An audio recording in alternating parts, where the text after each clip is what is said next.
आज আমি আপনাদের দারুণ স্বাদের লিচুর পায়েস বানানো দেখাবো। এইভাবে একবার লিচুর পায়েস আপনারা বাড়িতে বানিয়ে দেখতে পারেন, খেতে কিন্তু বেশ ভালো হয় আর বানানো তো একেবারেই সহজ। আর লিচুর পায়েসের রেসিপিটা শেষ পর্যন্ত দেখার জন্য আপনাদের কাছে অনুরোধ রইল। ভালো লাগলে চ্যানেলটি সাবস্ক্রাইব করে নেবেন, পাশে থাকা বেল আইকনটি প্রেস করে নেবেন। আমি যখন নতুন কোনো রেসিপি আপলোড করব আপনাদের কাছে সবার প্রথমে পৌঁছে যাবে। আর বাড়িতে বানালে কমেন্ট বক্সে জানাতে একেবারেই ভুলবেন না খেয়ে আপনাদের কেমন লাগলো। তো চলুন দারুণ স্বাদের লিচুর পায়েসটা বানানো শুরু করা যাক। লিচুর পায়েসটা বানানোর জন্য এখানে আমি কয়েকটা লিচু নিয়ে নিয়েছি। প্রথমে ভালো করে খোসাটা ছাড়িয়ে নিতে হবে।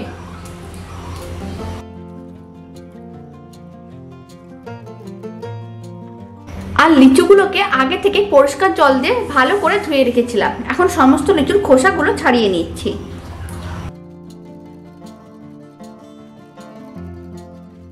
সমস্ত লিচুগুলোর খোসা ছাড়িয়ে দিয়েছি। এখন লিচুগুলোর মাঝখানে যে বীজটা থাকে সেটা বের করে নিতে হবে।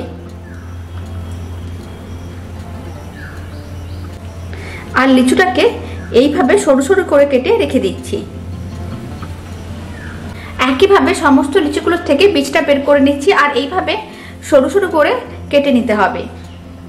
এইভাবে সমস্ত লিচুগুলোর মাঝখান থেকে বীজটা বের করে আর লিচুগুলোকে এইভাবে সরু সরু করে কেটে নিয়েছি। এবার আমি এক সাইডে রেখে দিচ্ছি। এখন একটি কড়াইতে 500 ml দুধ নিয়ে নিয়েছি। এখন দুধটাকে খুব ভালো করে গরম করে নিতে হবে।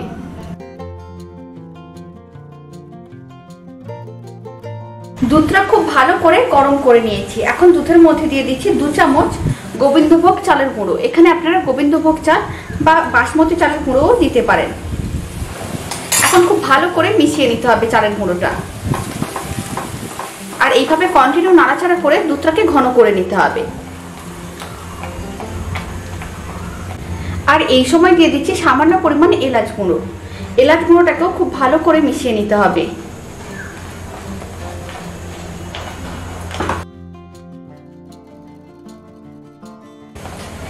এলাচ গুঁড়োটাও খুব ভালো করে মিশিয়ে নিয়েছি। আর দিয়ে দিচ্ছি মেজারিং কাপের হাফ কাপ চিনি। এখানে আমি হাফ লিটার দুধ নিয়েছিলাম, তাই হাফ কাপ চিনি দিয়ে দিচ্ছি।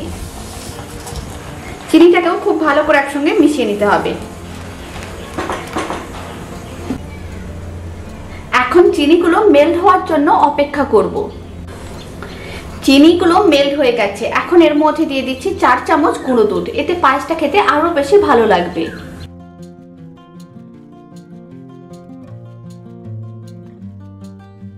এখন গুঁড়ো দুধটাও খুব ভালো করে মিশিয়ে নিতে হবে।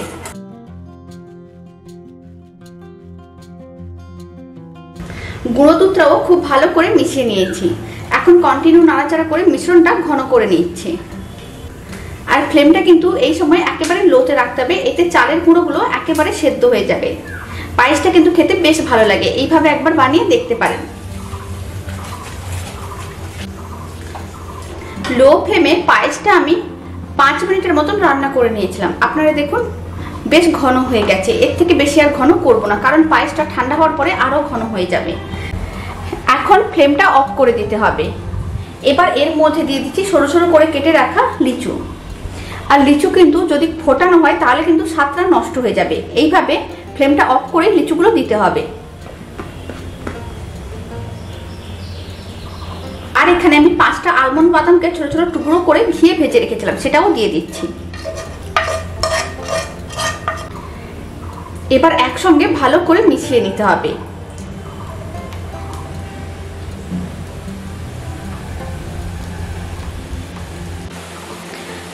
সমস্ত কিছু একসঙ্গে খুব ভালো করে মিশিয়ে নিয়েছি। লিচুর পায়েসটা কিন্তু একেবারেই রেডি। এইভাবে একবার লিচুর পায়েসটা বাড়িতে বানিয়ে দেখতে পারেন। আশা করি আপনাদের খুবই ভালো লাগবে। এতে লিচুর স্বাদটাও কিন্তু খুব বেশি হয়। আর অল্প পরিমাণ আলমন্ড বাদাম দিয়ে দিলে খেতে কিন্তু বেশ ভালো লাগে। আপনারা আপনাদের পছন্দ মতন যে কোনো ড্রাই ফ্রুটস এর উপরে দিতে পারেন। এবার আমি বাটিতে করে সার্ভ করে নিচ্ছি পায়েসটা। লিচুর পায়েসটা আমি এখানে ছোট ছোট 3টে বাটিতে করে সার্ভ করে নিয়েছি। রেসিপিটা শেষ পর্যন্ত দেখার জন্য আপনাদের অসংখ্য ধন্যবাদ। ভালো লাগলে চ্যানেলটি সাবস্ক্রাইব করে নেবেন, পাশে থাকা বেল আইকনটি প্রেস করে নেবেন। আমি যখন নতুন কোনো রেসিপি আপলোড করব আপনাদের কাছে সবার প্রথমে পৌঁছে যাবে। আর বাড়িতে বানালে কমেন্ট বক্সে জানাতে একেবারেই ভুলবেন না খেয়ে আপনাদের কেমন লাগলো। তো চলুন ভিডিওটা আমি এখানেই শেষ করছি। আপনারা সবাই ভালো থাকবেন, সুস্থ থাকবেন। আপনাদের সঙ্গে আবার নতুন রেসিপি নিয়ে দেখা হচ্ছে।